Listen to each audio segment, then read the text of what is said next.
عظیم، اتنا بھی پڑھ سکتے ہو سبحان اللہ بب حمدہی، چھوٹا بھی پڑھ سکتے ہو تو آپ سبحان اللہ بب حمدہی، سبحان اللہ بب حمدہی پڑھ سکتے ہو۔ کتنی سہولیت اللہ تعالیٰ نے عطا فرمائی ہے۔ چلیے آگے بڑھ جاتے ہیں۔ ایک گناہ کے بارے میں مہر ادا نہ کرنا۔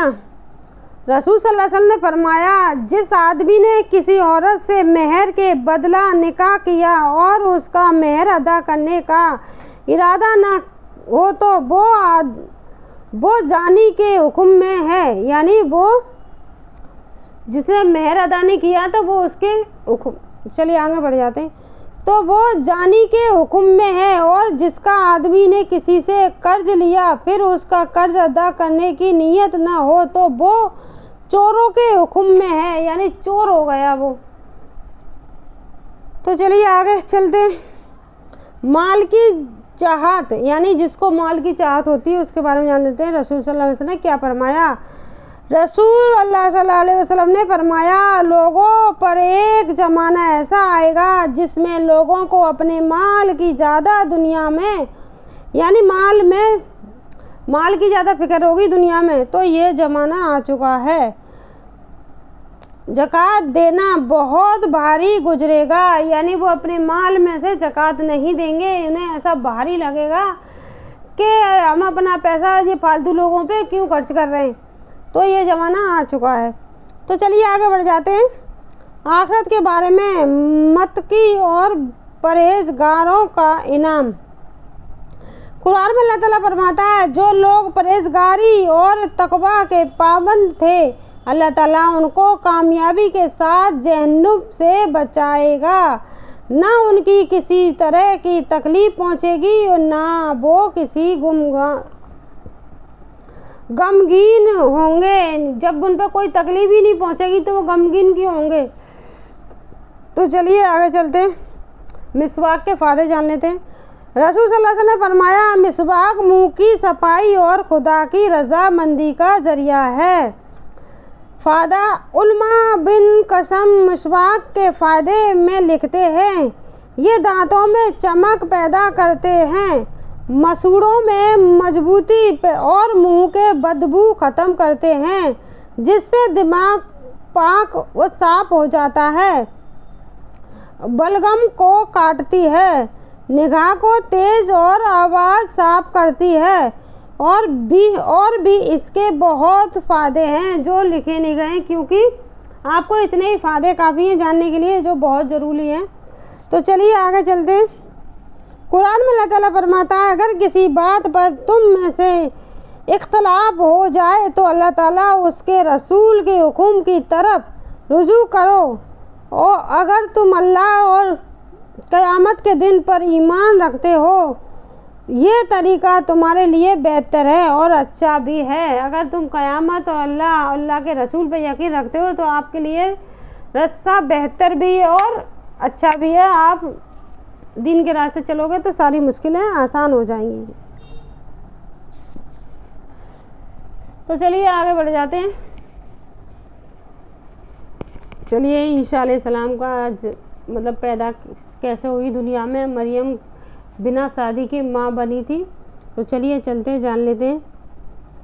قرآن میں اللہ تعالیٰ نے حضرت عیسیٰ علیہ السلام کے ناموں کا ذکر مختلف اعتبار سے فرمایا ہے، یعنی قرآن میں 59 بار فرمایا ہے۔ ان کی پیدائش اللہ تعالیٰ کی قدرت کی ایک بہت بڑی نشانی ہے۔ ایک دن حضرت مریم علیہ السلام کسی ضرورت کی وجہ سے بیت المقدس کی مشرقی جانب گئی ہوئی تھی کہ اچانک ایک فرشتے نے، یعنی ضرورت کی وجہ سے بیت المقدس میں مشرقی یعنی مشرقی جانب گئی تھی، مصر کی طرف جانب گئی ہوئی تھی کہ اچانک ایک فرشتہ خوشخبری دی کہ اللہ تعالیٰ تم کو ایک بیٹا عطا فرمائے گا جس کا نام عیسیٰ بن مریم ہوگا۔ تو حضرت مریم علیہ السلام نے کہا میری تو شادی بھی نہیں ہوئی، لڑکا کیسے ہوگا؟ تو فرشتے نے کہا اللہ کا فیصلہ ایسا ہی ہے، اور یہ اللہ کے لیے آسان ہے۔ پھر ایسا ہی ہوا، حضرت عیسیٰ علیہ السلام کے حکم سے بغیر باپ کے پیدا ہوئے۔ جب لوگوں نے دیکھا تو بہت تعجب کیا اور کہا، مریم تم نے یہ کتنا بڑا گناہ کیا۔ حضرت مریم علیہ السلام نے کوئی جواب نہیں دیا بلکہ بچے کی طرف اشارہ کر دیا۔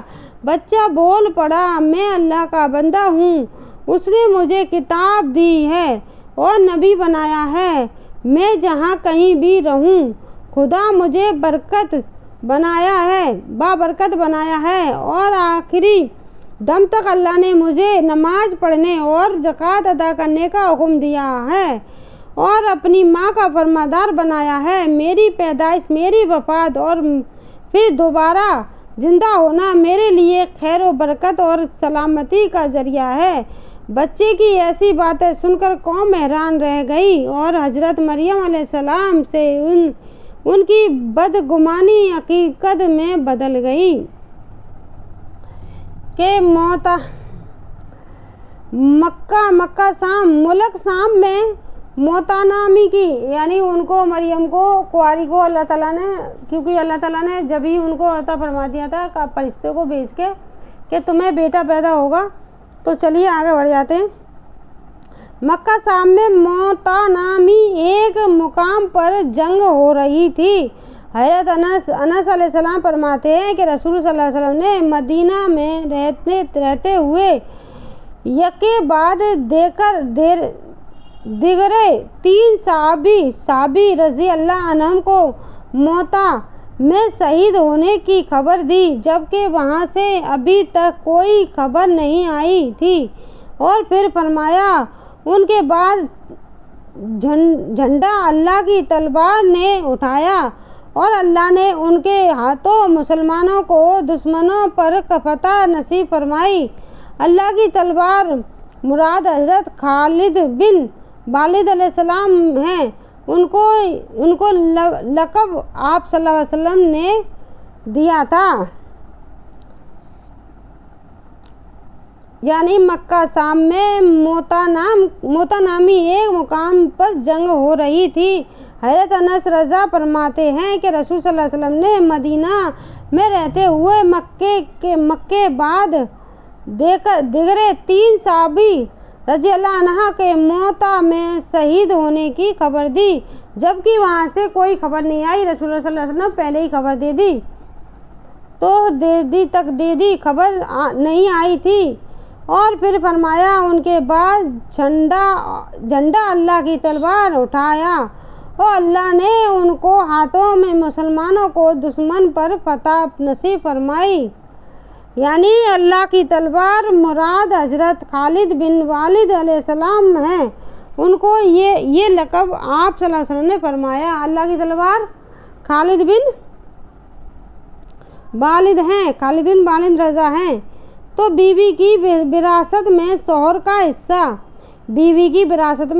حصہ قرآن میں اللہ تعالیٰ فرماتا ہے، تمہارے لیے تمہاری بیویوں کے چھوڑے ہوئے مال میں سے آدھا حصہ ہے، جبکہ ان کو کوئی اولاد نہ ہو، اور اگر ان کی اولاد ہو تو تمہارے بیوی کے چھوڑے ہوئے مال میں تمہارے لیے چوتھائی حصہ ہے۔ تمہیں یہ حصہ ان کی وصیت اور قرض ادا کرنے کے بعد ملے گا۔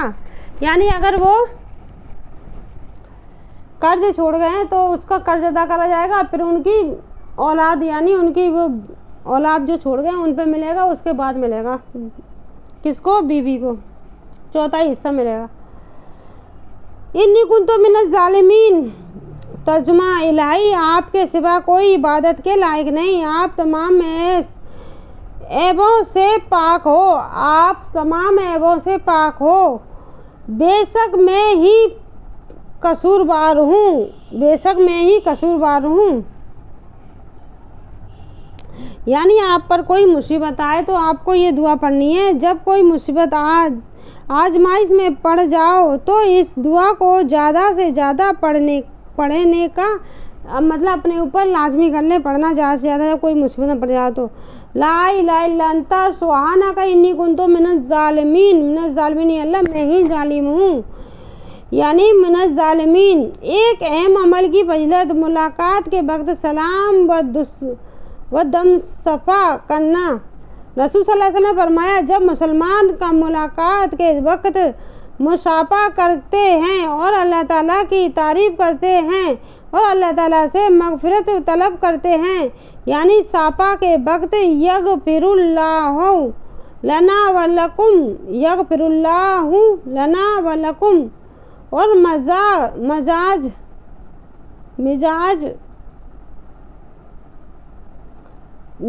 پرسی کی وقت الحمدللہ کہتے ہیں تو ان کی مغفرت کر دی جاتی ہے۔ یغفر اللہ لنا ولکم مصافحہ کرتے سمے پڑھتے ہیں اس کو، یغفر اللہ لنا ولکم۔ قرآن کو چھپانا اور بدلنا۔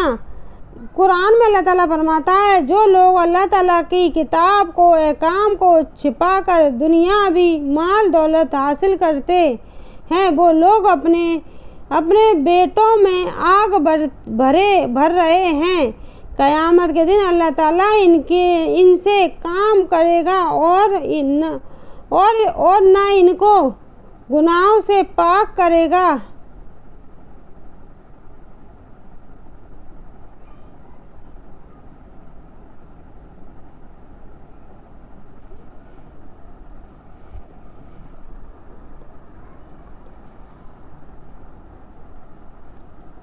دنیا کی چیزیں۔ قرآن میں اللہ تعالیٰ فرماتا ہے تم لوگوں کو جو کچھ دیا گیا ہے وہ صرف دنیاوی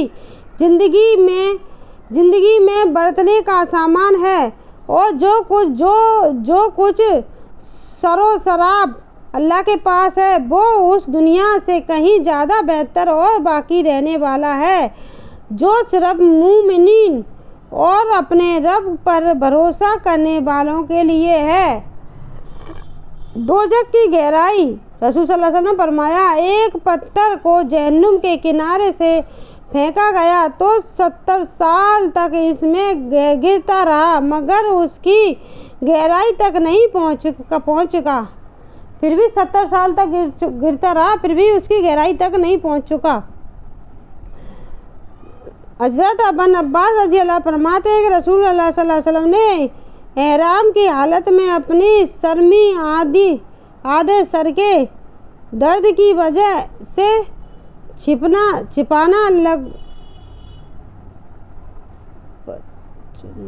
لگوایا، سر کی درد کی وجہ سے پچنا لگوایا تھا۔ تو چلیے جان لیتے ہیں۔ حضرت ابن عباس رضا فرماتے ہیں کہ رسول اللہ صلی اللہ علیہ وسلم نے احرام کی حالت میں اپنے سر میں آدھے سر کے درد کی وجہ سے پچنا لگوایا تو رسول اللہ صلی اللہ علیہ وسلم نے فرمایا جب تم میں سے کسی کو چھینک آئے اور الحمدللہ کہے تو تم اس کے لیے یرحمک اللہ کہو، اور اگر وہ الحمدللہ نہ کہے تو تم یرحمک اللہ نہ کہو، یعنی وہ الحمدللہ نہیں کہے تو آپ بھی یرحمکم اللہ مت کہو، چپ لگا جاؤ۔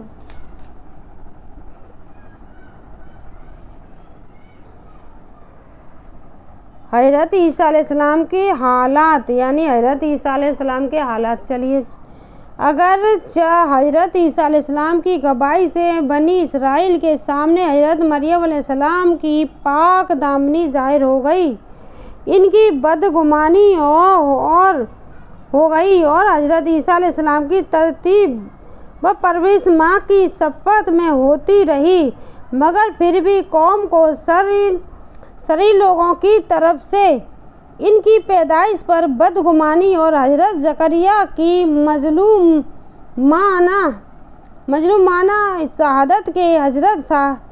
شہادت کو حضرت مریم علیہ السلام دیکھ چکی تھی، اس لیے وہ قوم اور پسری بادشاہ کے ڈر سے اپنے بیٹے حضرت عیسیٰ علیہ السلام کو لے کر اپنے رشتہ داروں کے یہاں مصر چلی گئی اور 12 سال وہاں رہنے کے بعد پھر ان کو لے کر بیت المقدس واپس آ گئی۔ اس طرح جب حضرت عیسیٰ علیہ السلام کی عمر 3 سال ہو گئی تو اللہ تعالیٰ نے قوم کی ہدایت